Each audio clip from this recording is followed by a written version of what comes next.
তারেক রহমান সাহেব মালিক। কোথাও একটা ভালো হোটেল হলে বলা হতো এটা তারেক রহমান সাহেবের। এমন কিছু ছিল না যেটা তারেক রহমানকে নিয়ে বলা হতো না। বাংলাদেশের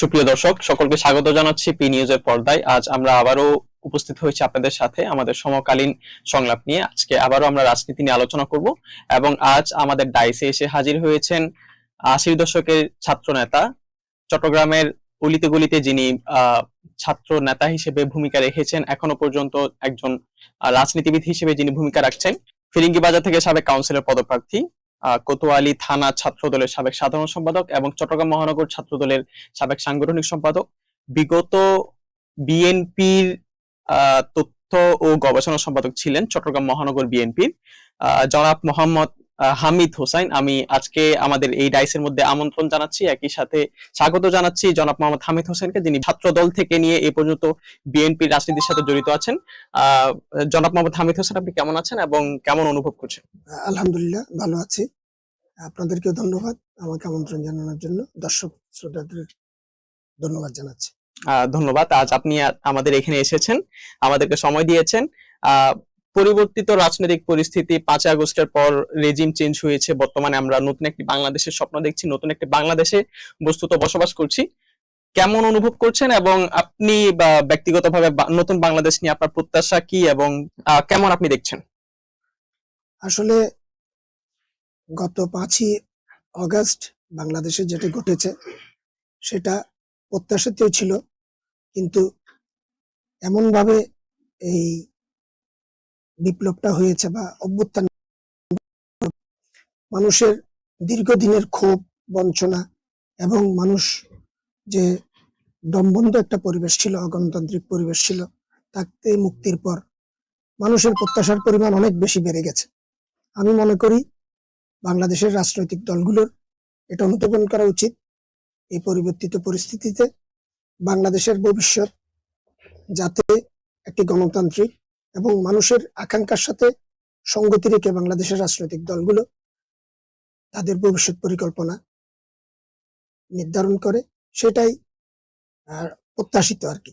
আমি নিজেও প্রত্যাশা করি, কারণ আমরা 80 দশকে যখন এরশাদ বিরোধী আন্দোলন থেকে ছাত্র দলের রাজনীতি শুরু করেছি, তখনও আমাদের একটা প্রত্যাশা ছিল গণতান্ত্রিক শাসন ব্যবস্থা বাংলাদেশে কায়েম করা।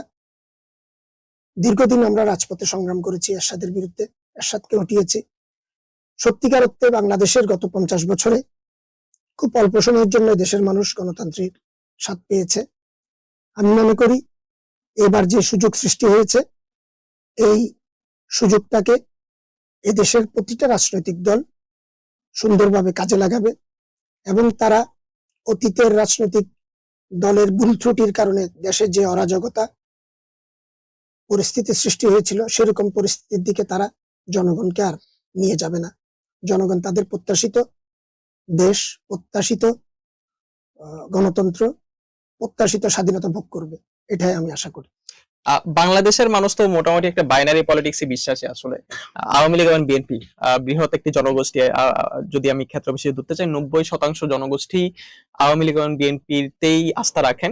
সেক্ষেত্রে যেহেতু আওয়ামী লীগ এই মুহূর্তে নেই, তো আওয়ামী লীগের জায়গাটা বিএনপি আসার অনেকটাই আসলে সম্ভাবনা আছে।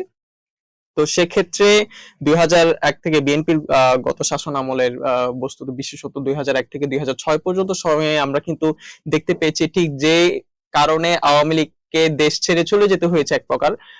মানুষ বলছে কিংবা আপনারাও বলছেন যে স্বৈরাচারী ব্যবস্থা কায়েমের কারণে বিএনপিকে আপনারা বাধ্য করেছেন এক প্রকার দেশ থেকে চলে যাওয়ার জন্য। 2001 থেকে 6 পর্যন্ত সময়ের মধ্যে কিন্তু গণতান্ত্রিক সংস্কারের ব্যাপারে আপনারা বর্তমানে দাবি তুললেও তখন আপনাদেরও নির্বাচন কমিশন কিংবা প্রশাসনের স্বচ্ছতা বিষয়ে যথেষ্ট প্রশ্ন কিন্তু জনগণের মনে কিন্তু ছিল। তো বর্তমান সময়ে এসে আপনারা কিভাবে নিজেদের অবস্থানটা পরিষ্কার করবেন, মানুষের মনের যে আস্থা, সে আস্থাটা আপনারা ফিরিয়ে আনবেন? একটা কথা কি, গত 2001 থেকে 2006 সাল পর্যন্ত বাংলাদেশ জাতীয়তাবাদী দল একটি সরকার পরিচালনা করেছে। আমি বলবো না সেই সরকার বাংলাদেশের শতভাগ আশা আকাঙ্ক্ষা পূরণ করতে পেরেছে, পারেনি বলেই তো একটু ছোটখাটো হোক আন্দোলন তো হয়েছে। আমরা তখনও যদি একটি সুষ্ঠু নির্বাচন হতো, আমার বিশ্বাস বাংলাদেশ জাতীয়তাবাদী দল 2006 সালে আবার নির্বাচিত হতো। কিন্তু দেশি বিদেশি চক্রান্তের কারণে হোক, যেভাবে হোক, বাংলাদেশ জাতীয়তাবাদী দলের অগ্রযাত্রাকে রুখে দিতে গিয়ে 111 সৃষ্টি করা হয়েছে। 111 এর কারণেই আমরা মূলত রাজনৈতিকভাবে পিছনে গেছি, একটা ষড়যন্ত্রের কারণে। এটা একটা আন্তর্জাতিক ষড়যন্ত্র ছিল।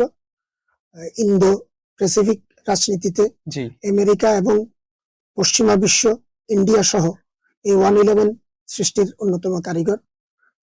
আমি মনে করি বাংলাদেশ জাতীয়তাবাদী দল ভালো করেছে বলেই বিগত সময়ে বাংলাদেশ জাতীয়তাবাদী দল সংগঠিত থাকতে পেরেছে। বাংলাদেশের জনগণ, অধিকাংশ জনগণ এখনো বাংলাদেশ জাতীয়তাবাদী দলের প্রতি বিশ্বাস রাখে, আস্থা রাখে। তাদের বিশ্বাস বাংলাদেশ জাতীয়তাবাদী দল এদেশের মানুষের আশা আকাঙ্ক্ষা পূরণে সফল হবে। আশা আকাঙ্ক্ষার কথা বলছেন, কিন্তু 2001 থেকে 6 এর মধ্যে কিন্তু বাংলাদেশ দুর্নীতিতে চ্যাম্পিয়ন হয়েছিল এবং হাওয়া ভবনের মতো একটা কেলেঙ্কারি কিন্তু আছে। তো এই সমস্ত বিষয়ে আবারও একই কথা, জনগণের আস্থার একটা ব্যাপার রয়েছে। বর্তমান তরুণ রাজনৈতিক একটি দলও তৈরি হয়েছে, তারাও আপনাদের উপর এই সমস্ত কথাবার্তা বারবার আপনাদের দিকে পয়েন্ট আউট করছে। তো আপনার বক্তব্য কি হবে এক্ষেত্রে? হাওয়া ভবনের কথা যেটা বলা হয়, আসলে 2001 থেকে 2006 আপনি দেখবেন মিডিয়ার স্বাধীনতার কারণে, বিএনপির গণতান্ত্রিক শাসন ব্যবস্থা এবং মুক্ত মিডিয়ার কারণে অবাধে তারেক রহমান এবং হাওয়া ভবন নিয়ে অসংখ্য অপপ্রচার চালানো গিয়েছে। আপনি বাংলাদেশের কোথাও একটা বড় বিল্ডিং উঠলে বলা হতো এটা তারেক রহমান সাহেব মালিক, কোথাও একটা ভালো হোটেল হলে বলা হতো এটা তারেক রহমান সাহেবের। এমন কিছু ছিল না যেটা তারেক রহমানকে নিয়ে বলা হতো না। বাংলাদেশের তখন 1 থেকে 6 পর্যন্ত আপনি পুরোনো টক শো গুলো দেখবেন বাংলাদেশের আলোচকরা নির্বিঘ্নে তারেক রহমানকে পার্সেন্টেজ নিচ্ছে বলছে, কিন্তু সেটা আমরা গত 17 বছর দেখিনি। কিন্তু আওয়ামী লীগের বিরুদ্ধে বা আওয়ামী পরিবারের, শেখ পরিবারের কারো বিরুদ্ধে টু শব্দটি কেউ করতে পারেনি। শুধুমাত্র একটা চিঠি প্রকাশের কারণে আমার দেশের সম্পাদক মাহমুদুর রহমানকে দেশ ছাড়া করতে হয়েছে।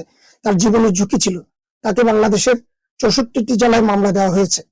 সুতরাং বিএনপির সময় বিএনপির গণতান্ত্রিক চরিত্রের কারণে বিএনপির সমালোচনা অবাধে করা যায়। এখনো দেখেন আপনি 5ই আগস্টের পর যেসব মানুষ আওয়ামী লীগের সময় একটি পোস্ট দিতে ভয় পেত, আওয়ামী লীগের এগেইনস্টে পোস্ট তো দূরের কথা, কেউ পোস্ট দিলে সেখানে একটা কমেন্ট বা লাইক দিতে ভয় পেত, সেসব মানুষ এখন দর্পে বিএনপির বিরুদ্ধে চাঁদাবাজি, বিএনপি অমুক করছে।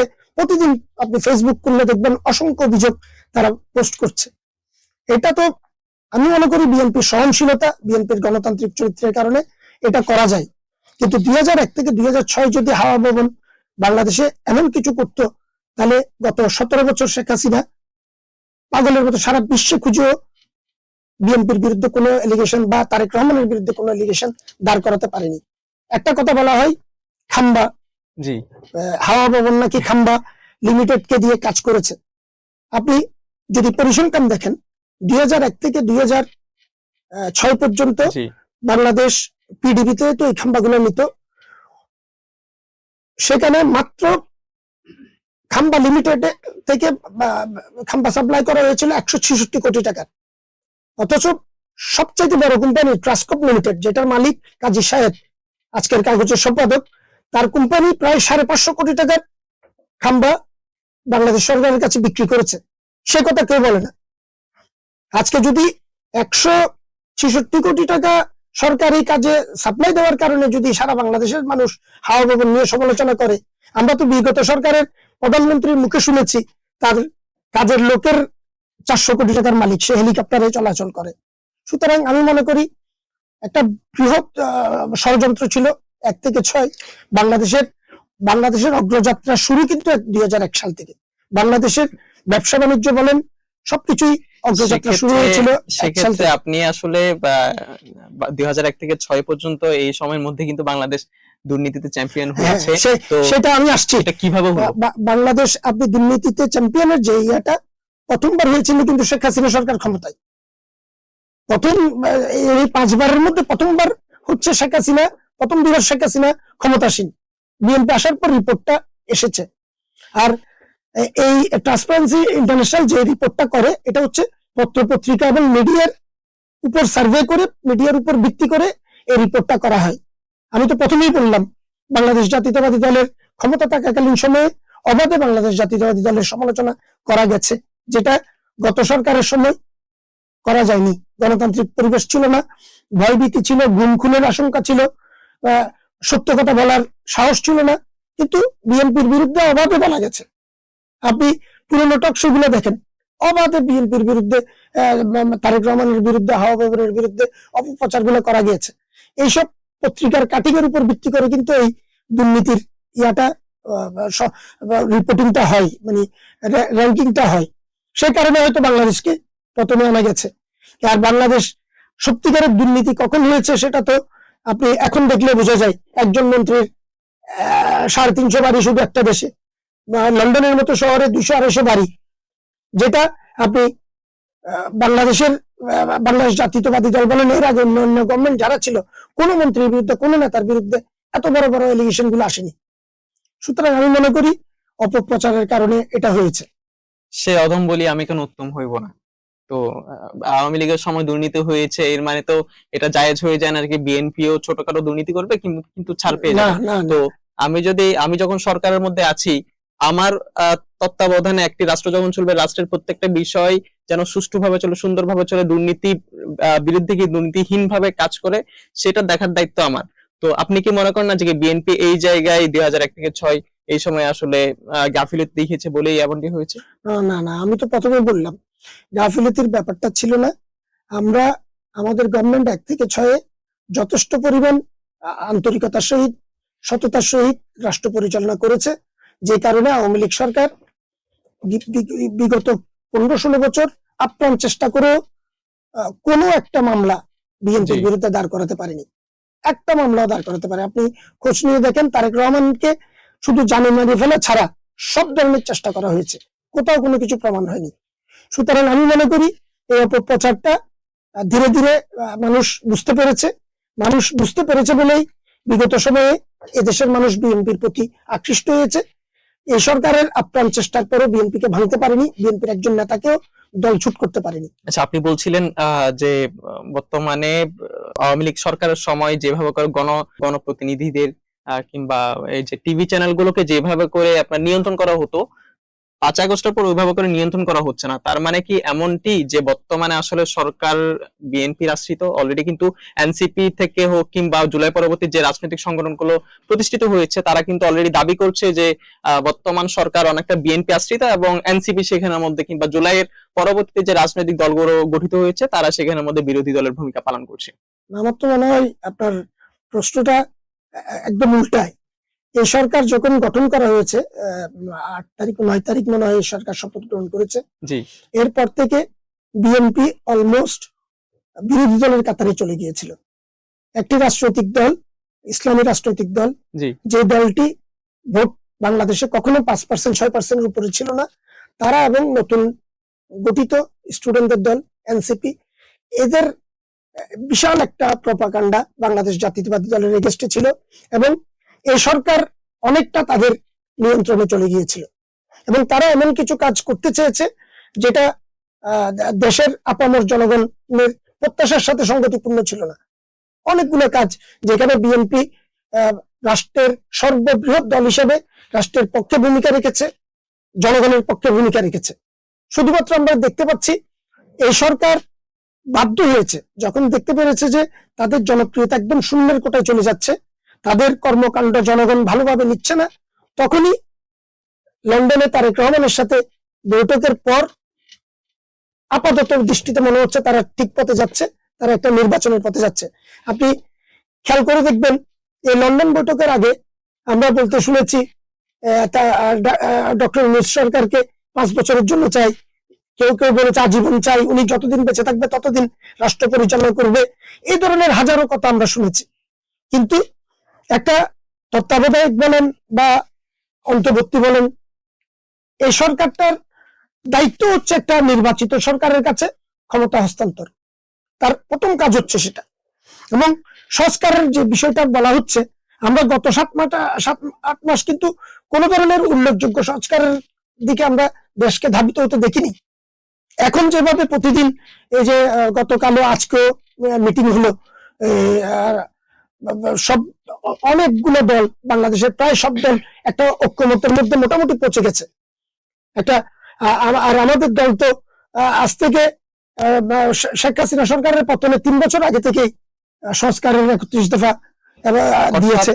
অর্থাৎ আপনারা বলতে চাইছেন যে বর্তমানে বিএনপি বিরোধী দল হিসেবেই ভূমিকা রাখছে, বর্তমানে সরকারের সাথে আসলে যে তাদের যে সম্পর্কের কথা বলা হচ্ছে তা অনেকটা মিথ্যা, এমনটি বলতে চাচ্ছেন? না, আমি সেটা বলতে চাচ্ছি না। আমি বলতে চাচ্ছি বাংলাদেশ জাতীয়তাবাদী দল জনগণের পক্ষে কথা বলছে, জনগণের পক্ষে কথা বলছে। যখনই দেখা যাচ্ছে সরকারের সিদ্ধান্ত জনগণের বাইরে যাচ্ছে, তখন সরকার বিএনপি সেখানে হস্তক্ষেপ করছে। বর্তমান সরকারের কোন একটা অর্জনকে আপনারা আপনাদের অর্জন হিসেবে বলছেন কিনা? আমরা কিন্তু কখনো দাবি করি না সরকারের ক্ষেত্রে। একটু আগে আপনি বললেন যে বর্তমানে গণমাধ্যমগুলো একদম শান্তিতে তারা তাদের মতামত প্রকাশ করতে পারছে, এটা তো আসলে বর্তমান সরকারের অর্জন, এটা বিএনপির অর্জন না। এটা বর্তমান সরকারের অর্জন বলার, যে সরকার আসতো তারই অর্জন, যেহেতু এখন কেউ হস্তক্ষেপ করার কেউ নেই। মিডিয়াতে আপনি তথ্য মন্ত্রণালয় থেকেই তো সবকিছু নিয়ন্ত্রণ করা হয়, সেই নিয়ন্ত্রণটা যেহেতু উঠে গেছে, অনেকটা উঠে গেছে, সেই কারণে মিডিয়া অনেকটা স্বাধীনভাবে কাজ করতে পারছে। অনেক তাদের বর্তমানে যথেষ্ট ক্ষমতাধর হওয়া সত্ত্বেও আপনারা সেখানে হস্তক্ষেপ করছেন না। আমাদের তো হস্তক্ষেপ করছে না, আপনারা তো দেখছেনই। আচ্ছা, শুকরিয়া। 1971-এ কিন্তু জামাতের একটা বড়সড় আপনার ভুল ভূমিকা ছিল, যেটার কারণে এখনো পর্যন্ত বাংলাদেশের মানুষ তাদেরকে তিরস্কার করে থাকে, এবং আপনারাও স্বাধীনতা সপক্ষের একটা শক্তি সেভাবে আপনারা বলে থাকেন। কিন্তু আপনারা এর আগে কে করেছে করেনি সেদিকে আমি যাবো না, আমি শুধুমাত্র বিএনপি নিয়ে কথা বলবো। যে বিএনপি কিন্তু 71-এ জামাতের এই ভূমিকার পরও এক প্রকার আপনি বলেছেন যে কি তাদের 5% 5 থেকে 6% তাদের ভোট আছে, এর বেশি কিন্তু তাদের ভোট নেই। এই ভোট নিয়ে আসলে সংসদে যাওয়া তো সম্ভব না। তো সেই জায়গায় বিএনপি কিন্তু নিজের হাত ধরে জামাতকে এক প্রকার সংসদে নিয়ে গিয়েছে, এখন আবার এসে জামাতের বিরোধিতা মাঠ পর্যায়ে করছে। তো রাজনীতিতে আসলে শেষ কথা বলতে কিছু নেই, এক সময় যে আপনার বন্ধু ছিল বর্তমানে সে আপনার শত্রু, আবার সে বন্ধু হতে পারে। তো ভবিষ্যতে আসলে এই ধরনের আবার বন্ধু হওয়ার সম্ভাবনা কেমন, এবং বর্তমানে আসলে কেন আপনারা তাদের থেকে সরে এসেছেন? আসলে আপনাদের এই জিনিসটা প্রেক্ষাপটটা বুঝতে হবে। বাংলাদেশের রাজনীতিতে আপনি জামাতের সাথে বিএনপি ঐক্য করার আগে কিন্তু 1996 সালের আন্দোলনের আগে আওয়ামী লীগ কিন্তু জামাতের সাথে যুগপৎ আন্দোলন করে বিএনপি সরকারের বিরুদ্ধে ব্যবস্থা নিয়েছিল, আন্দোলন করেছিল সরাসরি। আপনি অনেক ফুটেজ পাবেন, মতিউর রহমান নিজামী, শেখ হাসিনা, সালাউদ্দিন কাদের চৌধুরী সহ তৎকালীন বিরোধী দলের সবাই মিলে বিএনপির বিরুদ্ধে আন্দোলন করেছিল। এবং আমরা 96 সালে দেখেছি বাংলাদেশ জাতীয়তাবাদী দল 115টি আসন পেয়েছিল, আওয়ামী লীগ সরকার গঠন করেছিল। সেখানে আপনার প্রায় 60 থেকে 65টা আসনে ভোটের ব্যবধান ছিল 50 থেকে মাত্র 2000 বা 2500-এর মধ্যে। এই সামান্য ব্যবধানের কারণে আমরা বিরোধী দল আমাদের চলে যেতে হয়েছে। যে কারণে ভোটের রাজনীতির কারণে বাংলাদেশে ঐক্যগুলো হয়। পরবর্তীতে আমরা জামাত ইসলামের সাথে ঐক্যবদ্ধ হয়েছি, যাতে এই মাইনাস ভোট যেগুলা খুব অল্প সংখ্যক ব্যবধানে আমরা হেরেছিলাম, ওইগুলোতে যাতে ঐক্যবদ্ধভাবে আমরা লাভবান হতে পারি। সেখানে দেখেন 96-তে তারা কিন্তু জামাত সিট পেয়েছিল মাত্র 2টা কি 3টা সিট পেয়েছিল। তো ঐক্যের কারণে আমরা 2001-এ যেমন আমরাও বেশি আসন জয়লাভ করেছি, তারাও লাভবান হয়েছে। তা আমি মনে করি সে ঐক্যটা আদর্শিক ঐক্য ছিল না, ঐক্যটা হচ্ছে একটা নির্বাচনী ঐক্য। নির্বাচনী বৈতরণী পালনের জন্য আওয়ামী লীগও যেটা করেছে আমরাও সেটা করেছি, এর বাইরে আর কিছুই না।